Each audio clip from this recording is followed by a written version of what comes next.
This is threeL Podcast, created by Listen Cloud. Listen, learn, level up.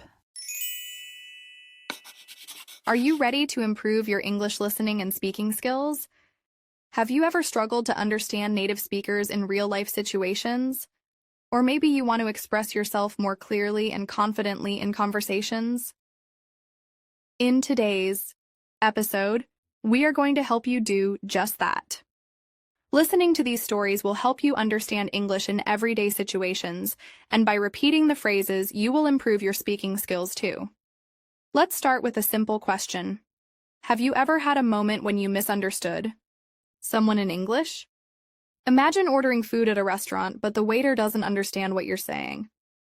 Or talking to a coworker, but missing an important detail in the conversation. These situations can be frustrating, right? Let me tell you a personal story. A few years ago, my friend Daniel traveled to New York for the first time. He was excited, but nervous about speaking English. On his first day, he walked into a small cafe to order breakfast. He wanted a croissant and a coffee, so he confidently said, "Can I have a croissant and a coffee, please?" But the cashier looked confused and asked, "Sorry, what was that?" Daniel repeated himself, but the cashier still didn't understand. He started feeling nervous. Then another customer stepped in and said, "He means a croissant." Suddenly, the cashier understood.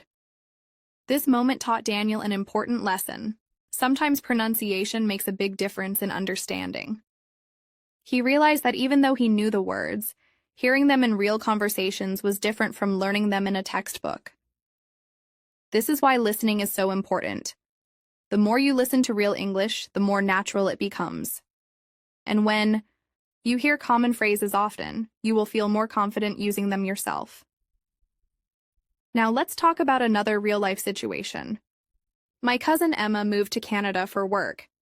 She spoke English well, but when she arrived, she had trouble following conversations.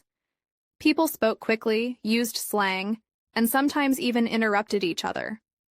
One day, she had an important meeting, and her manager asked, "Can you touch base with Mike about the new project?" Emma was confused. What did touch base mean? She thought, should I physically touch something? Later, she found out that touch base means to check in or to discuss something briefly. This small phrase made a big difference in her understanding. After that, she started paying attention to idioms and expressions in conversations. So, here's a tip for you. When you hear a new phrase, don't just memorize the meaning. Listen to how it's used in real conversations. Try repeating it aloud and using it in your own sentences. The more you practice, the more natural it will feel. Now let's think about your own experience. Have you ever been in a situation where you didn't understand something in English? Maybe you misheard a word, or maybe you weren't familiar with an expression. What did you do? How did you handle it? Imagine you are at a hotel, and the receptionist says, "Would you like a wake-up call?" If you're not familiar with this phrase, you might think they are asking if you need to wake up in life. But actually, a wake-up call means that the hotel will call your room in the morning to wake you up. These small but important moments happen all the time in real life. That's why listening to real conversations is the best way to improve your English. Let's do a quick practice exercise. I will say a short sentence, and I want you to repeat it after me. Ready? "I'd like to order a coffee, please." Now, you try. Great. Now, let's try another one. "Could you repeat that, please?" These are simple, polite phrases that you can use in everyday situations.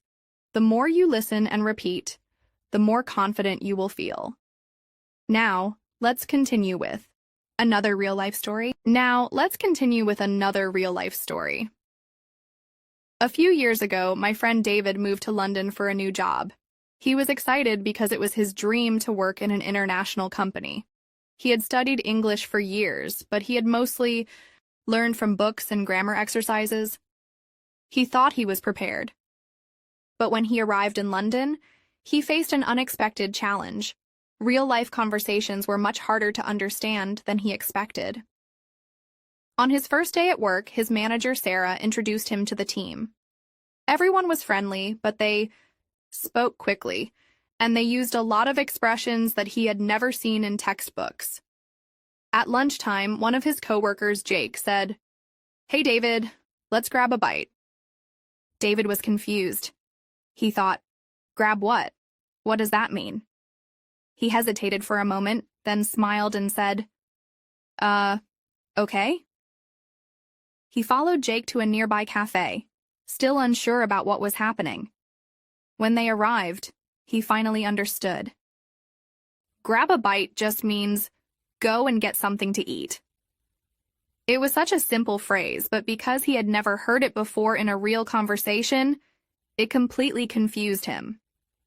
That day, he realized that even though he knew a lot of English, he needed more practice listening to how people actually speak. David decided to make a plan. Every day, he started listening to English podcasts while walking to work. At lunchtime, instead of sitting alone, he made an effort to join conversations with his coworkers. At first, it was difficult. He didn't always understand everything, and sometimes he felt nervous. But instead of staying quiet, he started asking questions like, "Sorry, what does that mean?" Or, "Can you say that again?" His coworkers were happy to explain, and little by little, he got better at understanding them. One day he was in a meeting and his manager said, "All right, let's wrap things up." This time, instead of feeling lost, he knew exactly what why. It meant, "Let's finish the meeting." He smiled to himself because just a few weeks earlier he wouldn't have understood that phrase. This is an important lesson for anyone learning English. Sometimes the words themselves are not difficult, but the way people say them in real conversations can be different from what you see in textbooks. That's why listening practice is so important. The more you listen to natural English, the more comfortable you will feel when speaking. Now, let's talk about another real-life situation. Imagine you are traveling to an English-speaking country for the first time. You arrive at the airport and you need to go through immigration. The officer asks, "What's the purpose of your visit?" If you are not familiar with this phrase, you might feel nervous. What do they mean by purpose? Are they asking about my job? My reason for traveling? What should I say? But if you have practiced listening to common travel conversations, you will know that the correct answer is something simple like, "I'm here for tourism," or "I'm visiting family." A few months ago, my cousin Sophia traveled to Australia. She was confident in her English, but when she arrived at the airport, she got nervous. The immigration officer asked, "Do you have anything to declare?" She froze for a moment. The word declare sounded serious, like something legal or official. She thought, "Did I bring something illegal? Am I in trouble?" She took a deep breath and asked, "I'm sorry, could you repeat that?" The officer calmly said, "Are you carrying any food, alcohol, or large amounts of money?" Now she understood. Declare just means to report something. She smiled and said, "No, I don't have anything to declare." The officer nodded and let her pass. Later, she laughed about the situation. She realized that the problem wasn't her English. It was just that she hadn't heard this phrase in real life before. This is why listening to natural conversations is so helpful. The more you hear these phrases in context, the easier it will be to understand and respond naturally. Now, let's do a quick practice exercise. I'll say some common travel questions and I want you to repeat after me. Where are you traveling from? Now, you say it. Great. Here's another one. Do you have a return ticket? Try saying it aloud. The more you practice listening and speaking, the more confident you will feel in real situations. Now, let's talk about another important moment when listening skills make a big difference. Ordering food at a restaurant. Imagine you are in a busy cafe in London. You walk up to the counter and the barista says, "What can I get you?" If you are prepared, you can simply say, "I'd like a cappuccino, please." But what if they ask for here or to go? If you are not familiar with this phrase, you might feel confused. A friend of mine, Mark, had this exact experience. When he traveled to the US, he walked into a coffee shop and ordered a latte. The cashier asked, "For here or to go?" He hesitated. He had never heard this phrase before. He guessed that to go might mean takeaway, so he said, "To go." Luckily, he was right. But at that moment, he felt nervous because he wasn't 100% sure. After that, he started listening carefully to how people ordered food and drinks. He noticed that in the US, people often say, "Can I get a," instead of "I would like." He also learned that "that'll be" is a common way for cashiers to tell you the total price. For example, the cashier might say, "That'll be $5.50. If you don't know this phrase, you might not realize they are telling you the price. But once you hear it a few times, it becomes natural. This is why real-life listening is so important. The more you hear these phrases, the more confident you will feel when speaking. Now let's practice. I'll say some common phrases you might hear in a cafe. Repeat after me. "What can I get for you?" Now, you say it. Great. Here's another one. "That'll be $5.50. Try saying it aloud. When you listen and repeat, your brain gets used to the sounds of English, and speaking becomes easier. Now let's continue with another real-life example. Let's continue with another important area where listening and speaking skills make a big difference: making small talk. Small talk is the kind of casual conversation you have with people in everyday situations, like when you meet someone new or when you're waiting for a bus. It's a skill that can feel difficult at first, but once you practice it, it can become one of the most valuable ways to improve your fluency in English. A few months ago, my friend Maria, who is from Spain, moved to an English-speaking city for work. She had studied English for many years, but she was nervous about speaking with strangers, especially when it came to making small talk. She thought that small talk wasn't as important as knowing grammar and vocabulary, but she quickly realized that it was a huge part of everyday life. Her first week at work was a bit stressful. At lunch, her colleague John invited her to join him and a few others in the break room. Maria was unsure what to say. She didn't know these people very well, and she was afraid that she might say the wrong thing. When they sat down to eat, John asked, "So, how was your weekend?" Maria froze for a second. In Spain, people often talk about what they did over the weekend, but she didn't know if she should share something personal or keep it simple.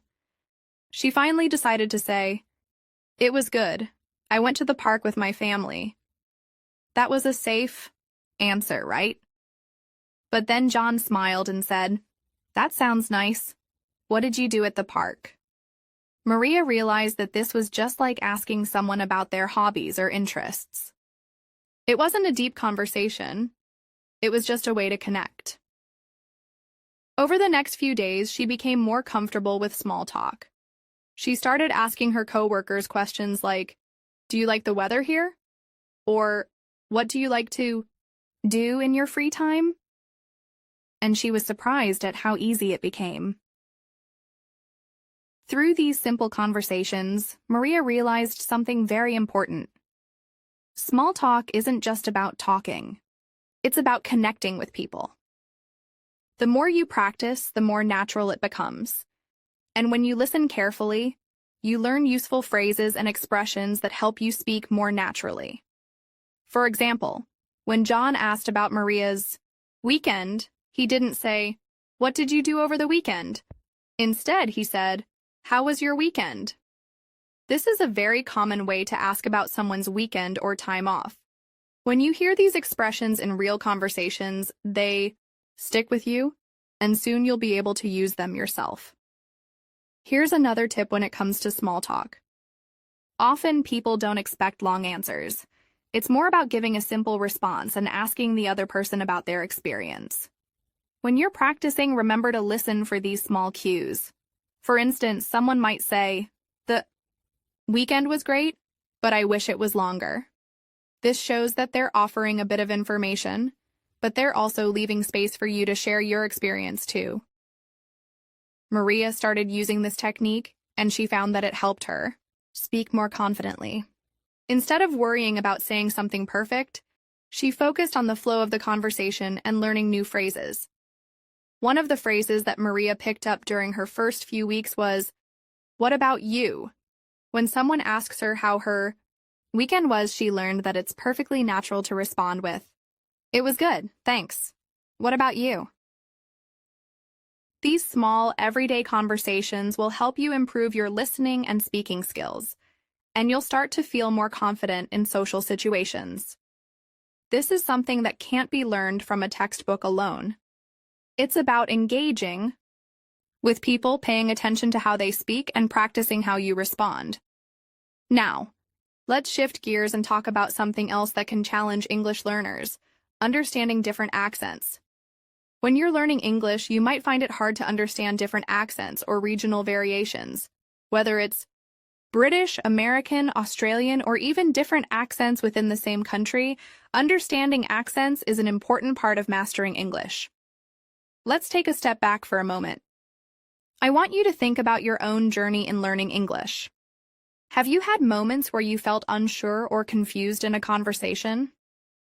Maybe you were listening to someone speaking quickly, or you didn't understand a slang word or idiom. It happens to all of us, and it's part of the process of learning a new language. The key is not to give up. Keep practicing and keep engaging with real conversations. Every time you listen, you get a little bit better. Remember, English isn't just something you learn from books. It's something you experience through conversations, stories, and real-life situations. Whether it's making small talk with a friend, ordering food at a restaurant, or simply listening to someone tell a story, every moment is a chance to improve. By listening to real stories, you start to notice the natural rhythm of English. You learn how words flow together in sentences, how people express themselves in different situations, and how to use the right phrases at the right time. This is the kind of practice that will help you sound more natural when you speak. When I was visiting New York a couple of years ago, I got a little lost while walking around the city. I decided to stop and ask someone for directions. I approached a friendly-looking person and said, "Excuse me, can you tell me how to get to the subway?" He looked at me and said, "Yeah, just go straight ahead. Take a left at the lights and you'll see it on your right." That was simple enough, but I was surprised at how fast he spoke. He didn't slow down to explain, and I had to listen very carefully to catch all the details. In that moment, I realized how important it is to focus not just on the words, but on how they're delivered. Native speakers often speak quickly, and they use shorthand or expressions that might not be in your textbooks. For instance, when the man said, "Take a left at the lights," he was using a common phrase to mean turn left at the traffic lights. It was casual and quick, but once I understood the phrase, I realized how useful it would be to remember for future conversations. To improve your skills in asking for directions, start by learning common phrases and expressions.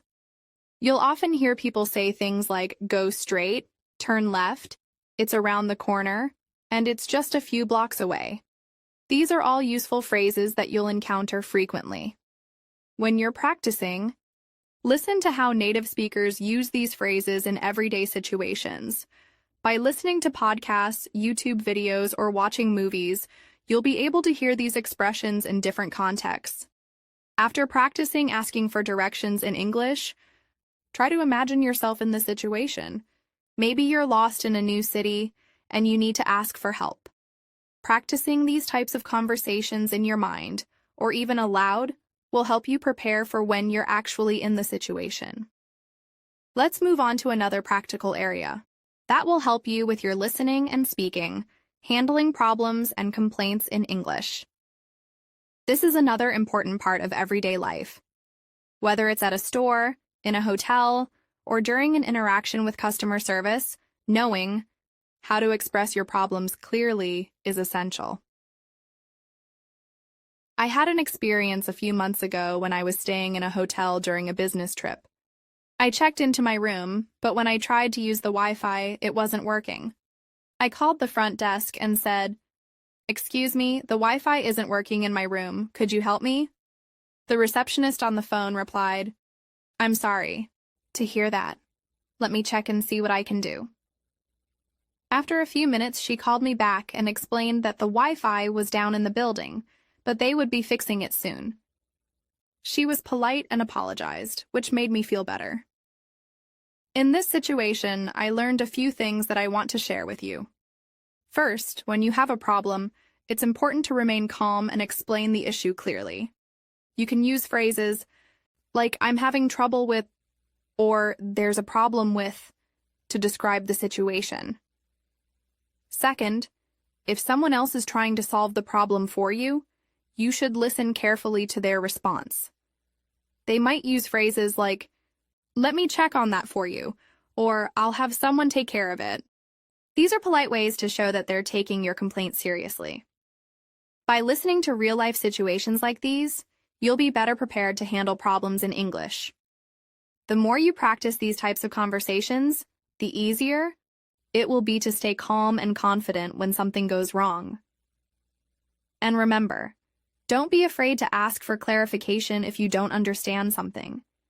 You can always say, "Could you explain that again?" Or, "I didn't quite catch that. Could you repeat it?" Imagine walking into a bustling cafe on a cool London morning. The aroma of freshly brewed coffee fills the air as you approach the counter. The barista greets you with a cheerful, "What can I get you today?" For a moment, you pause. This casual phrasing might be different from the formal language you learned in textbooks. You reply confidently, "I'd like a latte, please." Then the barista adds, "That'll be $3.50. Would you like any pastry with that?" In that instant, you realize that real-life English is fast, friendly, and often informal. Now, take a moment and ask yourself, have you ever been surprised by the casual tone in a familiar situation? How did you respond when someone used expressions that you hadn't practiced in class? I remember one day when I was visiting a small cafe in Shoreditch. I had expected a polite, formal exchange, yet the friendly, informal language caught me off guard, in the best way possible. This taught me that adapting to different styles is key to understanding everyday conversation. To practice, try imagining yourself in that cafe. Visualize hearing, "What can I get ya?" and responding with your order. Repeat these phrases aloud until they feel natural and become a part of your active vocabulary. Let's move on to another common scenario: asking for directions in a busy city. Picture yourself in New York City, surrounded by the hum of traffic and the chatter of pedestrians. A few years back, I found myself wandering the vibrant streets of Manhattan, trying to reach a well-known museum. I approached a local and asked, "Excuse me, could you please tell me how to get to the Metropolitan Museum of Art?" The local replied, "Sure, just go straight for 2 blocks, then turn left at the big intersection, and you'll see the museum on your right." Listen carefully to this exchange. Notice the clear, concise instructions given quickly. Ask yourself, have you ever been in a situation where someone spoke too fast or used unfamiliar phrases when giving directions? How did you handle it? If you're not sure, consider practicing by repeating the directions aloud. Straight for 2 blocks, left at the intersection, museum on the right. Repetition builds your confidence in both understanding and using these everyday phrases. Now let's explore the art of making small talk, a fundamental part of building relationships, in both personal and professional settings. I recall an afternoon at a local community event in London where I met a gentleman named Alex. He started our conversation with a simple, "Lovely weather today, isn't it?" I responded, "Yes, it's a beautiful day. I love how the sunshine brightens everything." That simple exchange opened up a pleasant discussion about favorite outdoor activities, local parks, and weekend plans. Think about your own experiences. What topics do you naturally bring up when meeting someone new? Practice small talk by asking questions like, how are you today? Or what have you been up to lately? The more you practice, the easier it becomes to keep a conversation flowing. Now, let's add another layer by considering professional settings. Imagine you're in a virtual meeting with colleagues from around the world. Your manager might say, "Let's circle back to that point later." At first, you might wonder what circle back means. In this context, it simply means to return to a topic later in the discussion. When you encounter unfamiliar phrases in meetings, jot them down and ask for clarification if needed. Reflect for a moment. Have you ever been confused by business, jargon, or idioms? Practice by repeating phrases like circle back until they become second nature. Next, consider the challenges of phone conversations. Unlike face-to-face talks, you rely solely on audio cues. I once made an important call to resolve an issue with my internet connection. The customer service representative, John, said clearly, "Can you please describe the problem you are experiencing?" I explained, "My connection keeps dropping and it's very frustrating." John replied, "I understand. Let me run a diagnostic test on your line." His calm, clear tone helped me feel at ease. Picture yourself in a similar situation and repeat phrases like, "Could you please repeat that?" Or, "I'm sorry, I didn't catch that." These exercises can prepare you for real-life calls where clarity is crucial. Now let's explore a situation many of us face when traveling. Imagine arriving at an airport in an English-speaking country. The announcements over the intercom might sound like, "Due to inclement weather, your flight will be delayed by 30 minutes. In that moment, you might feel anxious if you're not familiar with such phrasing. Later, when you ask a staff member, "Could you tell me what the delay is about?" they explain, "The delay is because of bad weather conditions." Consider practicing these scenarios at home. Repeat key phrases such as "flight delayed" and "inclement weather" until you feel comfortable using them. Another everyday conversation involves discussing hobbies and interests. Picture a quiet evening when you meet someone at a local event. They ask, "What do you enjoy doing in your free time?" You might reply, "I love reading, hiking, and trying out new recipes." This kind of conversation is a perfect opportunity to learn descriptive adjectives and expand your vocabulary. Think about your favorite hobby. What words would you use to describe it? Practicing these questions and answers builds not only your vocabulary but also your confidence in sharing personal experiences. Let's engage in an interactive exercise right now. Repeat after me. How are you today? What have you been up to lately? The weather is really nice, isn't it? I'd love to hear more about that. Take your time with each sentence.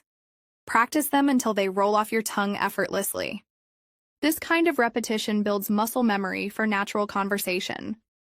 Switching gears, let's delve into conversations at work, specifically handling meetings and presentations. I remember a meeting where our team leader said, "We need to, finalize the project timeline by Friday." A colleague named Jessica then asked, "Can everyone please confirm their availability for a meeting on Thursday?" You might respond with, "I'm available on Thursday, and I'll send a calendar invite shortly." Reflect on this dialogue. Notice how clear, concise language is used to coordinate plans. If you work in a professional environment, practicing such exchanges can prepare you for real-life scenarios where accuracy and clarity are essential. Another memorable experience was during a business conference call. The host said, "Let's wrap up the discussion and summarize our key points." At that moment, I repeated the sentence in my head to make sure I understood. After the call, I reviewed the phrases: wrap up, summarize, and key points. These are common in professional settings. Ask yourself, how many times have you encountered these expressions in meetings? Now is a great time to practice them. Say them aloud until they become part of your working vocabulary. Let's consider a more challenging scenario. Interacting with service providers when something goes wrong. Imagine you've booked a hotel room and find that the Wi-Fi isn't working. You call the front desk and say, "Excuse me, the Wi-Fi in my room isn't working. Could you please help me?" The receptionist responds, "I'm sorry for the inconvenience. Let me check on that for you." This exchange uses straightforward language, but it's crucial to speak clearly and listen carefully. Think about how you would handle a similar situation. Practice these key phrases and consider recording yourself to see where you might improve. Now picture yourself in a local market in Australia. A vendor enthusiastically shouts, "This is a ripper deal." At first, you might wonder what ripper means. Later, you learn that it is Australian slang for excellent or fantastic. This is a prime example of how listening to real-life conversations teaches you regional vocabulary and idioms that you might not find in a textbook. Reflect on any slang or idiomatic expressions you've heard recently. Write them down and try using them in your own sentences.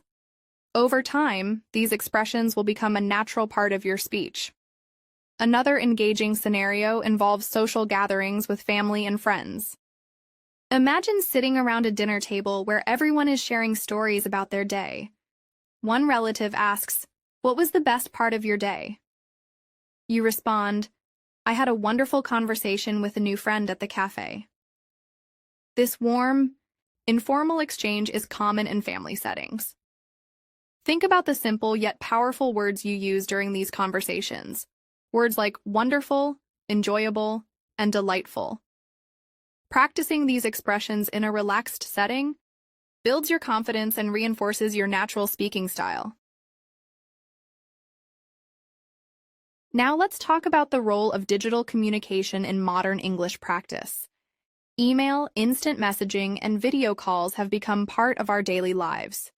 For example, when writing an email for work, you might start with, "Dear Mr. Smith, I hope this email finds you well," and close with, "Sincerely, Natasha." On the other hand, when texting a friend, you might simply write, "Hey, are we still on for dinner tonight?" Notice how the language shifts depending on the medium. Consider your own experiences with digital communication. Which style do you find most challenging? Practice both formal and informal writing to build a balanced skill set. Let's move on to a scenario involving cultural events. Imagine attending a local art exhibition where a curator explains a painting by saying, "This artwork reflects the artist's inner turmoil during a time of great change." You ask, "What inspired this style?" The curator replies, "The use of bold colors and dynamic brushstrokes represents the conflict between tradition and modernity." This conversation not only introduces you to artistic vocabulary, but also encourages you to express abstract ideas. Think about how you would describe a piece of art or a cultural event. Practicing such descriptive language can enrich your vocabulary and make your conversations more engaging. Another practical scenario is participating in academic discussions. Picture yourself in a university lecture where the professor states, "Today, we will explore the impact of global warming on urban development." After the lecture, you ask, "Could you please elaborate on the strategies cities are using to combat climate change?" This type of dialogue requires both active listening and thoughtful questioning. Consider how you might summarize what you've learned in your own words. This practice reinforces your understanding and prepares you for future academic conversations. In addition to structured scenarios, spontaneous conversations are an important part of real-life communication. Imagine you're at a community park and you overhear a group discussing the latest local news. One person remarks, "The new park renovations have really transformed this area." You might join in by saying, "I agree, the improvements are fantastic. Have you noticed the new playground features?" These unscripted interactions offer a chance to practice impromptu speaking and active listening. Ask yourself, when was the last time you joined a spontaneous conversation? What strategies can you use to smoothly enter such discussions? Now, let's explore a scenario that many of us face online: participating in discussion forums and chat rooms. In these digital spaces, language is often informal, filled with abbreviations and emoticons. You might see a post like, "Has anyone tried the new cafe downtown? It's lit." Even if the language is casual, it still provides insights into current slang and conversational style. Spend some time browsing online groups or forums in English. Observe the way people interact and try to incorporate some of these expressions into your own spoken or written communication. Consider also the challenge of handling disagreements or misunderstandings in conversation. Even with clear language, miscommunications can occur. I recall a conversation with a friend where our opinions on a current event differed. Instead of letting the discussion become tense, we said, "I see your point, but I have a different perspective. Can we clarify our thoughts further?" Using phrases like these helps keep the conversation respectful and constructive. Reflect on any disagreements you've experienced. What language could have helped smooth the situation? Practice using such phrases in role-playing exercises with a friend, or recording yourself until they feel. Let's now shift to another rich source of language practice: storytelling. Telling your own story not only improves your speaking skills, but also makes your conversation more engaging. Imagine recounting a memorable day when everything went unexpectedly. Start with, "One day I found myself lost in a busy city, and that experience taught me the value of patience and resourcefulness." As you narrate, include vivid details. Describe the sounds, the sights, and even your emotions. Storytelling helps you organize your thoughts and express yourself in a structured manner. Think about a recent experience and try to narrate it in English. This exercise will boost both your vocabulary and your confidence in speaking. Interactive exercises are an essential part of this journey. I invite you now to repeat the following sentences with me, paying close attention to the natural rhythm and emphasis. I appreciate your help. Could you please repeat that? I'm sorry I didn't catch that. That sounds interesting. I would love to join you. Repeat each sentence several times until it feels comfortable and natural. These exercises are designed to build your muscle memory for common conversational phrases. Now imagine yourself at a live music concert. The announcer's voice, full of energy, fills the venue as they say, "Ladies and gentlemen, get ready for an unforgettable performance by tonight's headliner." Such vibrant expressions and high-energy announcements require you to match the speaker's enthusiasm. Visualize yourself in that setting. What would you say if you wanted to compliment the performance? Perhaps, "The energy on stage is electrifying." Practicing such dynamic language can help you adjust your tone and pace to suit different emotional contexts. Next, picture yourself in a quiet bookstore. You approach a clerk and ask, "Could you recommend a good mystery novel?" The clerk smiles and replies, "Certainly, this bestseller has a captivating plot and intriguing characters." This simple interaction introduces descriptive adjectives and polite inquiries that are common in everyday conversations. How would you describe your favorite book or genre? Spend a few moments thinking about this and practice forming sentences that describe your interests in detail. Let's turn our attention now to public services. Imagine you're at a government office applying for a new passport. The clerk greets you with, "Good morning, how may I assist you today?" You reply, "I need to renew my passport, please."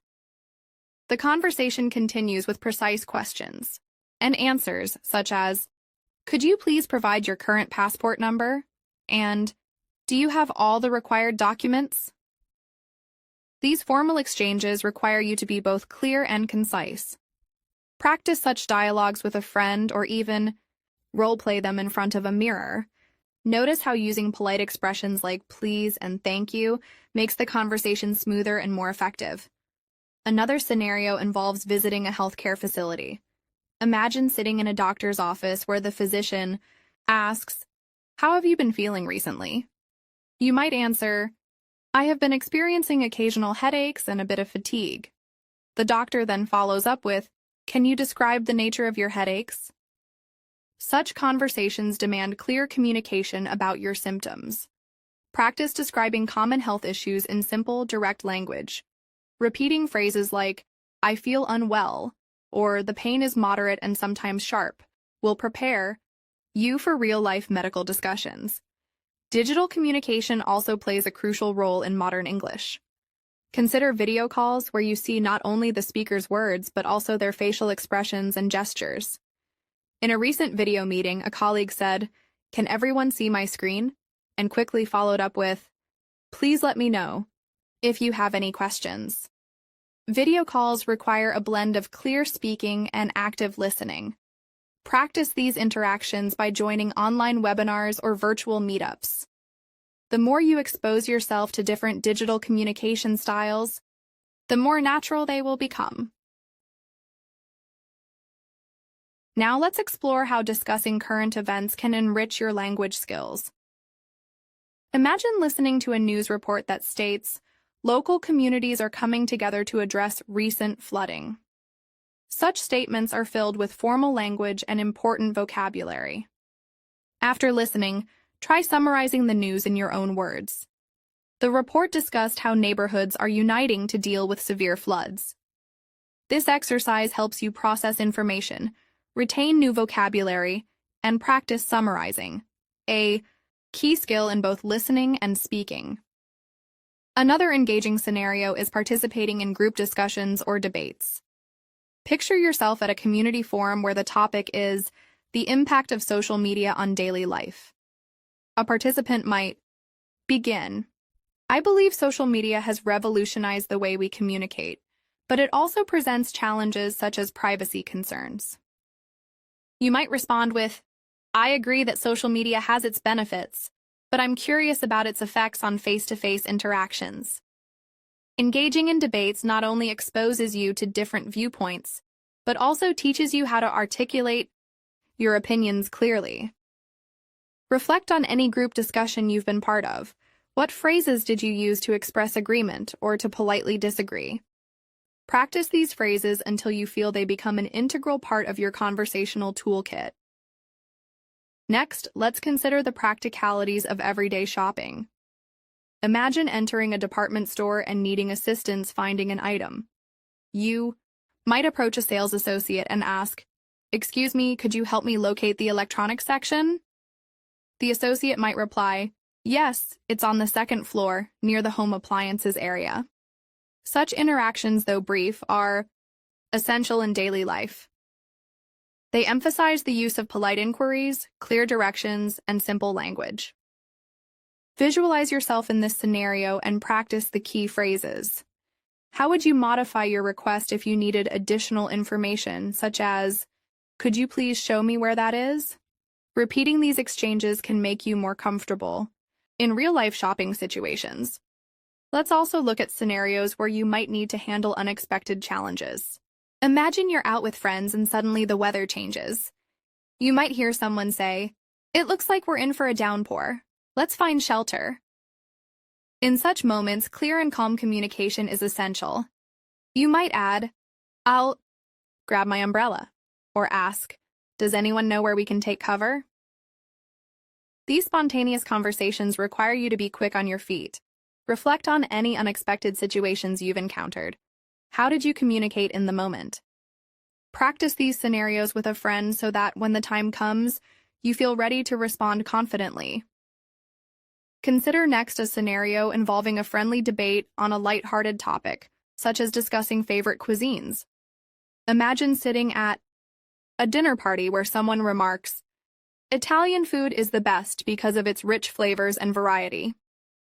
You might respond, "I love Italian food too, but I'm also fond of the spicy kick of Thai cuisine." This type of dialogue helps you practice comparing ideas and expressing preferences. Notice the language used. Words like rich, variety, spicy, and fond add color to your conversation. Ask yourself, which adjectives do you commonly use when describing food or other interests? Practice crafting sentences that incorporate these descriptive words to enhance your communication. Let's now transition to scenarios that involve nonverbal cues and body language. Even though our focus is on listening and speaking, nonverbal elements play a key role. Picture a conversation where a friend is explaining an exciting news story. Even if you cannot see them during a phone call, imagine how their tone of voice conveys excitement. Their laughter, the slight pause before a punchline, and the change in pitch all signal their emotions. While practicing on your own, try to incorporate these elements.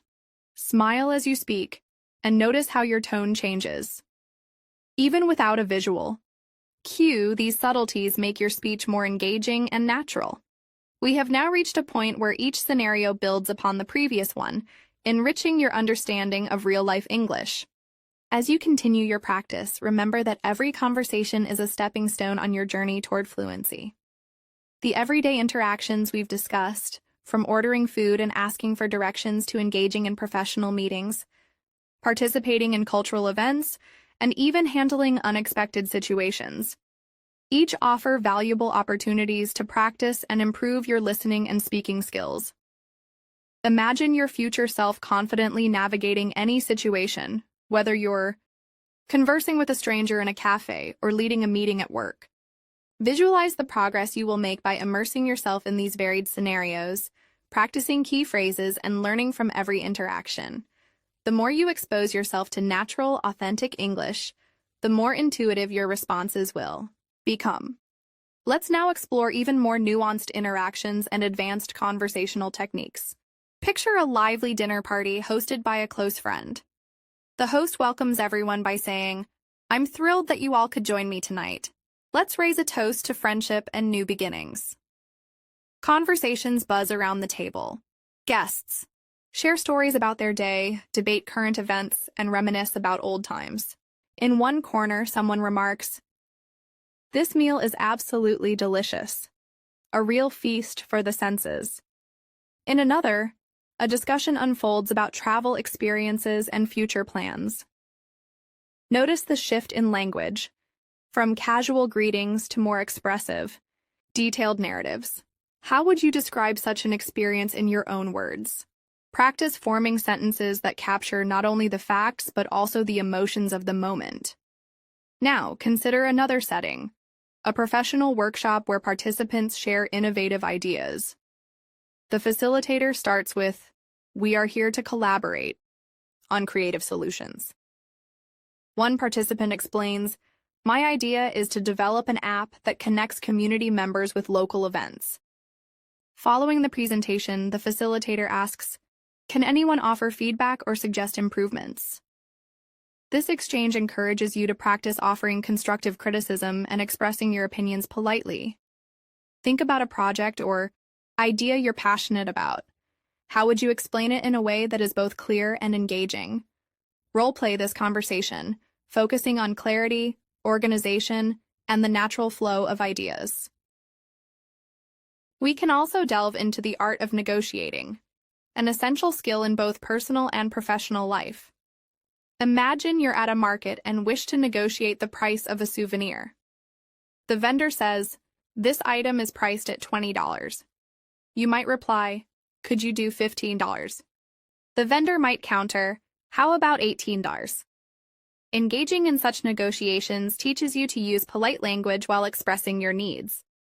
Practice using phrases like, "Would you consider?" or "Is there any possibility of a discount?" Such exercises not only build your vocabulary, but also prepare you for real-life bargaining situations. Next, envision a scenario in which you participate in a creative brainstorming session with colleagues. The atmosphere is dynamic, and ideas flow freely. A colleague suggests, "What if we try a new marketing strategy focused on social media influencers?"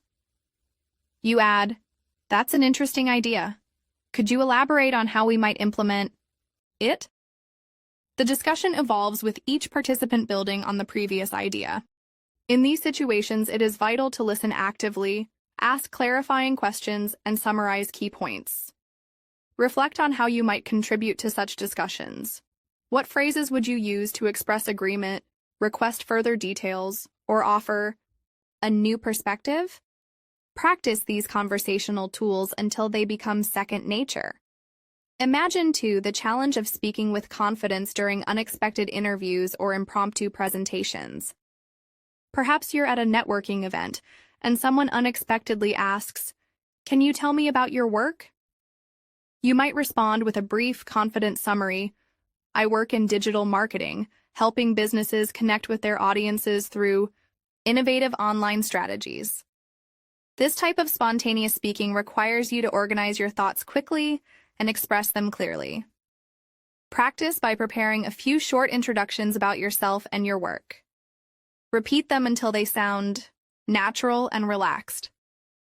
We've covered scenarios from formal meetings and technical support calls to casual dinners and lively debates. Each example emphasizes the importance of active listening, thoughtful questioning, and clear expression. As you move forward, incorporate these techniques into your daily interactions. Whether you're speaking one-on-one or in a group, every conversation is an opportunity to refine your skills. Now, consider integrating multimedia into your practice. Audiobooks, radio shows, and podcasts offer a wealth of authentic language exposure. I remember listening to a popular British audiobook narrated by an actor with clear, crisp pronunciation. I paused frequently to repeat sentences and mimic the intonation. Such shadowing exercises can dramatically improve your accent, rhythm, and overall fluency. Choose a short audio clip from a source you enjoy and practice shadowing it. Notice the subtle inflections and the natural pauses the speaker uses. Over time, you will find that your ability to understand and replicate these patterns will enhance your overall speaking proficiency. In addition to shadowing, consider engaging with language learning apps that offer pronunciation and listening exercises. Many apps feature interactive lessons where you can record your voice, receive feedback, and compare your pronunciation with native speakers. This kind of immediate feedback is invaluable for improvement. Ask yourself, which app or resource has helped you the most so far? If you haven't tried one yet, explore a few and see which fits your learning style best. We have now covered numerous scenarios, from everyday errands and social gatherings to professional environments and cultural events. Each situation is designed to immerse you in real-life English and build your confidence in listening and speaking. As you practice these exercises, remember that improvement comes gradually.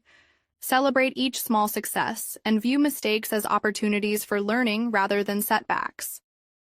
Now, let's move on to exploring even more nuanced interactions and advanced techniques that build on everything we've discussed so far. Imagine engaging in a lively debate about current events with a diverse group of friends. One person might say, "Social media has revolutionized communication, but it has also created challenges in maintaining genuine relationships." You could respond with, "I see your point, and I wonder how we can balance technological advancements with personal connection. What do you think are some practical solutions?" This exchange requires you to listen carefully, process multiple viewpoints, and articulate your thoughts clearly. Practice summarizing what others say and then building on that with your own insights. This active engagement is a powerful way to improve both your listening and speaking skills. Think about how you can apply these techniques in your daily routine. Perhaps you can start a conversation journal where you write down interesting phrases, idioms, or new vocabulary you hear during the day. Reflect on conversations you had. What worked well and what could you improve next time? This reflective practice turns everyday interactions into valuable learning experiences. Consider also exploring role-playing exercises with a language partner, or even by yourself in front of a mirror. Imagine various scenarios: a job interview, a customer complaint, a casual chat with a neighbor, and act them out. This role-playing not only reinforces the vocabulary and expressions you've learned, but also helps you develop a natural, confident speaking style. Challenge yourself by switching roles. One moment you're the speaker, the next you're the listener. How does your language change in each role? This exercise will help you become more adaptable and aware of the nuances of conversation. Furthermore, delve into discussions about abstract topics such as dreams, ambitions, or even philosophical questions. For instance, you might say, "What do you believe is the most important quality for success?" Such open-ended questions invite detailed responses and require you to think critically in English. They also provide a platform for you to express your opinions and learn new vocabulary and context. Practice forming your thoughts on these topics and sharing them in a clear, concise manner. Over time, you'll find that your ability to discuss complex subjects improves dramatically. As you continue your journey, it's important to vary your sources of input. Listen to podcasts from different regions, watch interviews with speakers who have distinct accents, and read aloud from various genres, be it fiction, nonfiction, or even poetry. Each medium offers its own set of challenges and rewards, enriching your overall understanding of the language. Ask yourself, which source of English do you enjoy the most, and how can you incorporate it into your daily practice? Balancing different types of content will ensure you're prepared for any situation, whether formal or informal. Imagine a scenario where you attend a live workshop at a community center. The facilitator welcomes everyone. "Good morning, everyone. I'm excited to dive into today's creative session." As the workshop progresses, you participate in group activities, share your ideas, and listen to others with genuine interest. You might say, "I found that exercise very inspiring. It really opened my mind to new possibilities." Reflect on how these structured yet creative environments force you to adapt your language in real time, using both prepared phrases and spontaneous responses. How can you seek out more of these opportunities? Another engaging context is interacting with people in informal digital spaces. Consider joining an online chat room or a discussion board dedicated to topics that interest you. Whether it's a forum about travel, cooking, or technology, these platforms allow you to see natural written English in action. They also offer a less intimidating environment to practice your language skills. Read through discussions, note down interesting phrases, and even contribute your own thoughts. Ask yourself, what have you learned from online conversations that you might not encounter in formal settings? Embrace the diversity of language and use it as a tool to enhance your spoken English later. We have now journeyed through numerous scenarios and exercises designed to immerse you in real-life English. Each experience, from ordering coffee and negotiating prices to debating current events and storytelling, builds your ability to understand and respond naturally. Remember, every conversation you engage in is an opportunity to learn, and every mistake is a stepping stone to improvement. Keep challenging yourself, keep practicing, and most importantly, keep enjoying the process of learning. So, imagine you're stepping into the world of English conversation. You might be feeling a little nervous or unsure of how to express yourself in a new language, but that's perfectly normal. Every time you try, you're improving your skills and getting better at understanding how English works. When it comes to speaking English confidently, it's not about being perfect. It's about being clear and feeling comfortable while you're communicating. Let's go ahead and look at how you can start by practicing small, everyday phrases that will help you build up your confidence. These are things that you can use in almost any situation, whether you're at the store, meeting a new person, or just talking with friends. For example, when you're introducing yourself to someone, you can say, "Hi, my name is your name. Nice to meet you." This simple sentence might seem easy, but it's a great way to start practicing your pronunciation, tone, and timing. Another great sentence to know is, "How are you today?" It's a friendly, welcoming way to start a conversation. When people ask you how you're doing, just respond with something simple like, "I'm doing well, thank you," or "I'm good. How about you?" This is an easy way to keep the conversation going and show that you're ready to talk. Next, let's talk about how to express your thoughts clearly. You don't have to use long or complicated sentences to be understood. In fact, sometimes simple sentences are the most effective. For example, if someone asks you what you did today, you could say, "I went to the park," or "I worked on a project." Keeping things clear and to the point helps your listener understand you better and also makes you feel more comfortable as you speak. One of the challenges when learning a language is understanding how to react in different situations. Sometimes it can be tricky to know what to say next in a conversation, especially if the topic changes quickly. The key here is to listen closely to what the other person is saying. If they ask you a question, try to respond in a way that shows you're interested. You can say things like, "That sounds interesting," or "I never thought of it that way." These simple phrases show that you're actively listening, and they help you build a stronger connection with the other person.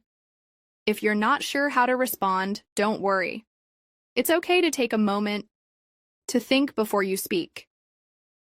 A good way to give yourself some time to think is by saying, "Let me think about that for a second."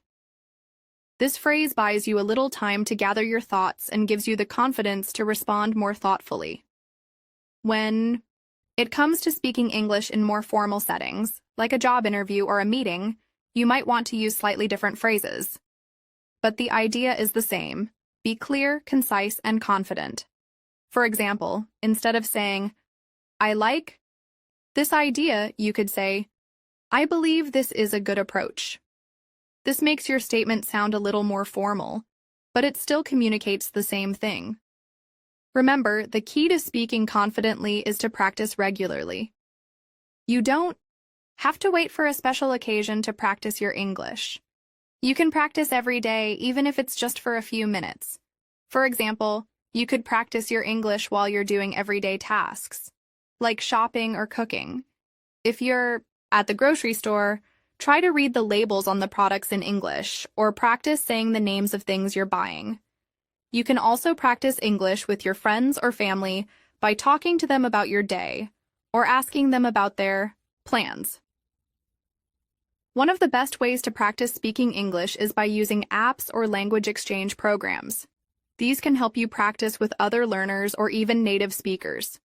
If you're not sure where to start, you can look for online communities, where people help each other practice speaking English. There are lots of people. Another great tip is to listen to English podcasts, watch TV shows, or read books in English. When you listen to English being spoken, you'll start to hear common phrases and expressions that you can use in your own conversations. Try to repeat the phrases you hear and practice saying them aloud. This will help you get used to the rhythm and flow of the language. Don't forget to celebrate your progress. Every time you have a conversation in English, it's a step forward.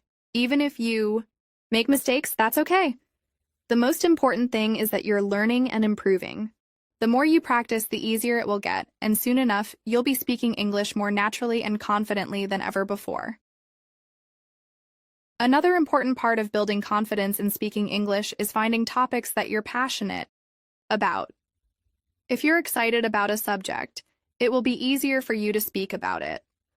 For example, if you love sports, you can practice talking about your favorite teams or players in English.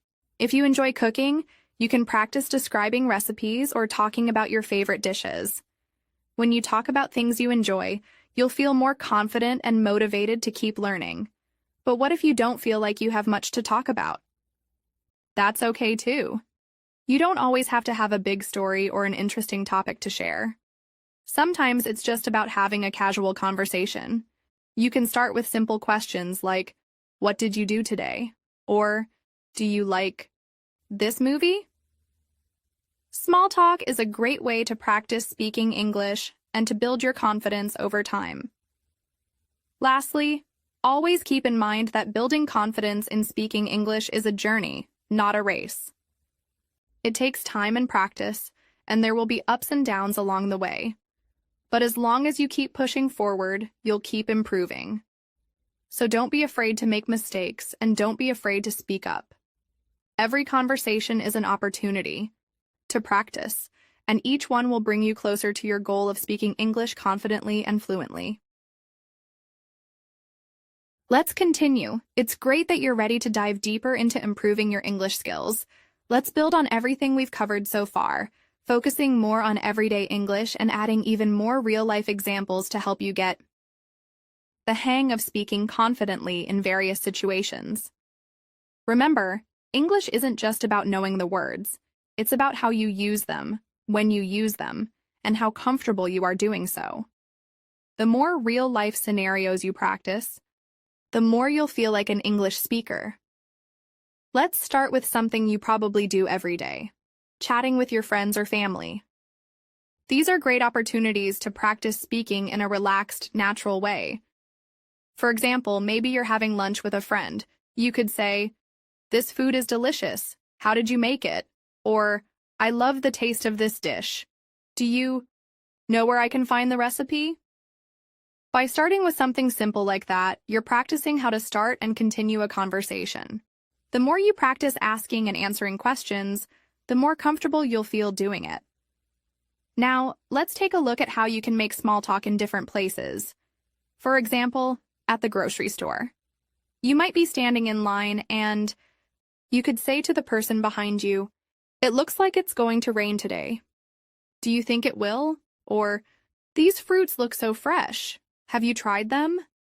You're not just practicing vocabulary, you're also practicing how to make observations and ask questions that can start a conversation.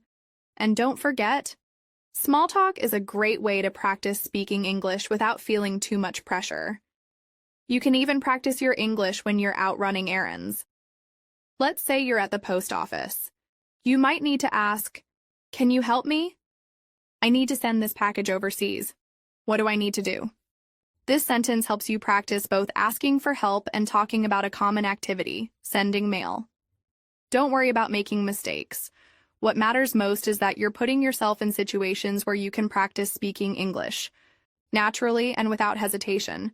But it's not just about talking with strangers or in public places. Sometimes you'll want to have deeper conversations with friends and family. When you're discussing something personal or meaningful, it's important to know how to express yourself clearly. For example, you might want to tell a friend about something exciting that happened to you. You could say, "I had an amazing weekend. I went to a concert with some friends, and the band was incredible. Have you ever been to a concert like that?" Here, you're not just sharing an experience. You're also giving your friend an opportunity to share their thoughts and stories. Now let's think about how you can practice English when you're alone. Many people struggle with this, but practicing speaking by yourself can actually be really helpful. You can read aloud from books or watch a TV show in English and try to repeat what the characters say. I know it might feel strange at first, but over time, it can improve your pronunciation, rhythm, and overall fluency. Another thing you can do is talk about your day in English. For example, "Today I woke up early, had breakfast, and then went to work. After work, I met a friend for coffee. It was a busy day, but a good one." This is a simple way to practice, forming sentences and using vocabulary in a meaningful way. As you start to gain more confidence in speaking, you might want to have conversations about more specific topics. This could be anything from sports, movies, hobbies, or current events. The goal is to expand your vocabulary and learn how to express yourself on a variety of topics. If you're talking about sports, you might say, "I'm a huge fan of soccer. My favorite team is Team Name, and I love watching their games. Do you like soccer too?" Or if you're talking about movies, you could ask, "Have you seen any good movies recently? I just watched Movie Name and thought it was amazing." One of the most important things to remember when practicing English is that it's not about using the most complicated words or phrases. It's about communicating your ideas clearly and effectively. So don't be afraid to use simple sentences, especially when you're just starting out. For instance, "I'm learning English," or "I like this song," might seem basic, but they're perfect examples of how to express your thoughts simply and clearly. As you grow more comfortable, you can start adding more details like, "I've been learning English for 6 months now, and I'm getting better at it every day." You also have to remember that every conversation is an opportunity to learn. If you make a mistake, that's fine. It's a part of the learning process.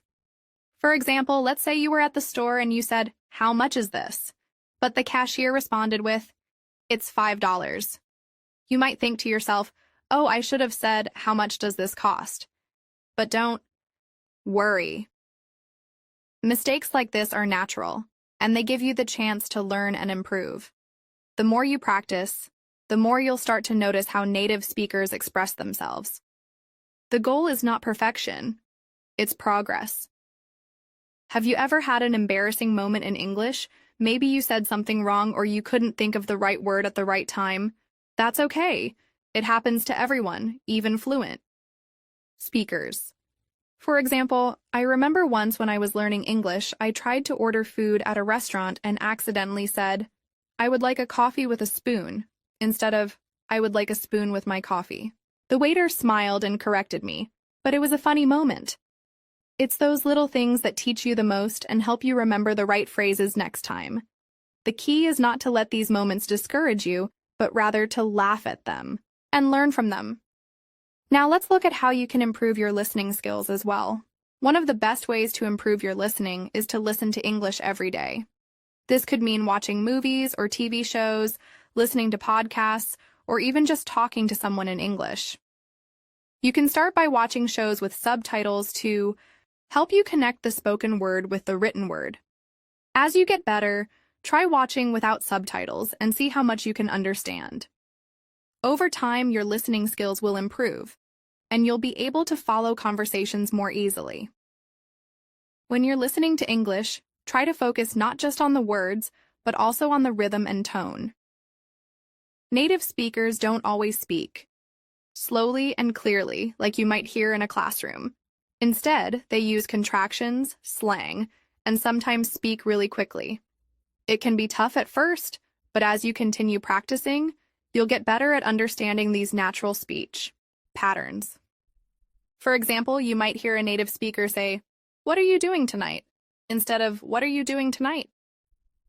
This is a common contraction, and once you get used to it, it will make listening to English much easier. One great way to practice is by listening to conversations between friends or family. For example, if you're watching a show and two characters are having a conversation, pay attention to how they respond to each other. Notice the questions they ask and how they show interest in each other's answers. You can even pause the video and repeat what they say to improve your pronunciation and sentence structure. Additionally, listening to podcasts like this one is a fantastic way to practice. In fact, by listening to real-life conversations between people, you'll hear natural pauses, tone changes, and different ways to phrase things.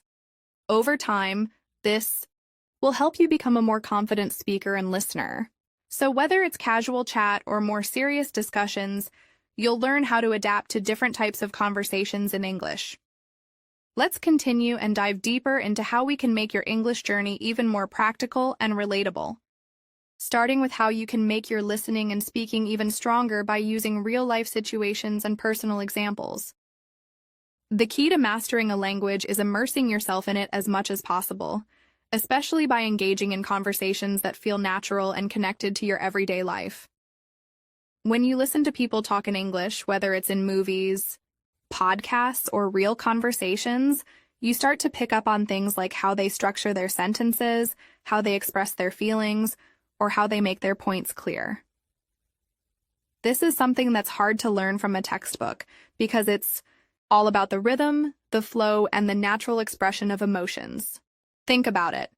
When you're talking with your friends, you don't necessarily follow a strict grammar rule. Instead, you speak from the heart, and you adapt based on the situation. Let me share a personal example with you. One time I was traveling in a foreign country, and I was trying to order food at a local restaurant. The waiter didn't speak English very well, and I didn't speak the local language, so it was a bit tricky. But we communicated using gestures, pointing to items on the menu and asking questions like, "Is this spicy?" or "Can I have it without sauce?" Even though we didn't speak the same language fluently, the experience taught me how important it is to find creative ways to communicate. In the same way, When you're speaking English, it's not about being perfect. It's about making yourself understood and learning to adapt to the situation. This kind of experience is very useful when it comes to improving your speaking and listening skills. In real-life conversations, you're not going to get the chance to think about every word you say. Instead, you need to practice speaking naturally, even when you make mistakes. It's a great way to build confidence in your English skills. Think about all the little things you say every day, like when you're talking to your friends or coworkers. For example, when you're talking about a recent event, you might say, "I went to a concert last weekend. It was amazing. Have you ever been to one?" This simple sentence helps you practice speaking in the past tense while telling a story that others can relate to. The beauty of using these real-life experiences is that they teach you how to keep the conversation going. It's not enough to just speak in complete sentences. You also need to practice making the conversation flow. Let's take a moment to think about how a conversation would go between two friends who are talking about their day. One might say, "I had such a busy day today," and the other might ask, "What did you do?" This is an excellent way to practice asking questions and continuing the conversation. You're not just focusing on words. You're focusing on the rhythm of the conversation, how one person's response leads to the other person's next sentence. It's a skill that takes time to develop, but it's worth every bit of effort. When you listen to conversations like this, it's important to focus on the little details, like how people stress certain words, how they use pauses, or even how they express feelings. For example, when someone says, "I can't believe it," they may be expressing surprise or disbelief. Understanding the tone and emotion behind the words helps you to better understand what the speaker is trying to convey. So next time you're listening to a conversation, pay close attention to how people speak, not just the words they say. Let me give you another example of how this works. A friend of mine was talking about her experience of moving to a new city, and she said, "It was overwhelming at first. Everything was new people, new places, new routine." In this case, she was using the word overwhelming to describe how she felt about the situation. Notice how she uses the word new repeatedly to emphasize how everything was unfamiliar. This type of speech is very common in everyday conversations, and by listening to how people express their feelings and experiences, you'll be able to practice expressing yourself in similar ways, and you don't have to look far for examples. Think about the conversations you hear every day, whether you're listening to a conversation at the coffee shop, on the bus, or while watching TV shows or movies. Each of these situations offers a unique opportunity to improve your listening skills. For instance, if you're watching a TV show, you can focus on how people react in different situations. How do they express surprise, frustration, or happiness? This type of emotional expression is just as important as knowing the vocabulary, because it helps you understand the context in which certain words are used. When I was learning English, I watched a lot of sitcoms to get used to how native speakers express themselves in casual, everyday situations. For example, in the show Friends, the characters often say things like, "Could you be any more dramatic?" or "It's not that big of a deal." These phrases might sound casual or even a bit funny, but they're used all the time, in real conversations. By watching how they are used in context, I was able to pick up on the tone and rhythm that native speakers use when they talk informally.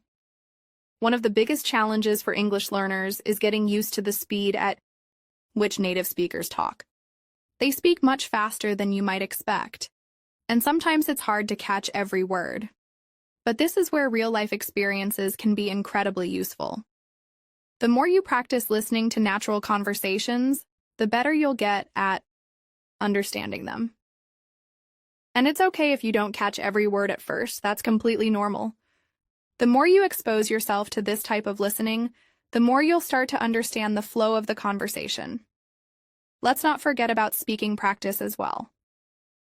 One of the best ways to improve your speaking is by mimicking real-life conversations. For example, After you've listened to a podcast or watched a video, try to repeat some of the sentences you heard. Focus on the pronunciation, the rhythm, and the tone.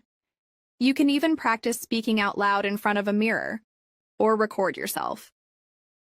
Listening to your own voice will help you identify areas for improvement and allow you to see how far you've come. It's like learning to play an instrument. The more you practice, the better you get. Another important aspect of real-life English is learning the different levels of formality. For instance, when you're at work, you might say, "Could you please send me the report by the end of the day?" But when you're talking to a friend, you might say, "Hey, can you send me that report by today?" In both situations, you're asking for something, but the way you say it changes depending on the context. By practicing different levels of formality, you'll learn how to communicate effectively in both professional and casual situations. In the workplace, there are certain phrases that are used all the time. For instance, if you're working in an office, you might need to send an email asking for clarification on something. You could say, "I just wanted to clarify what you meant in the meeting earlier. Could you please explain it again?" In this case, you're politely asking for more information. This is a great example of how to practice using formal English in a professional context. On the other hand, if you're chatting with a coworker in the break room, you might say, "Hey, I didn't get what you meant earlier. Can you explain it to me?"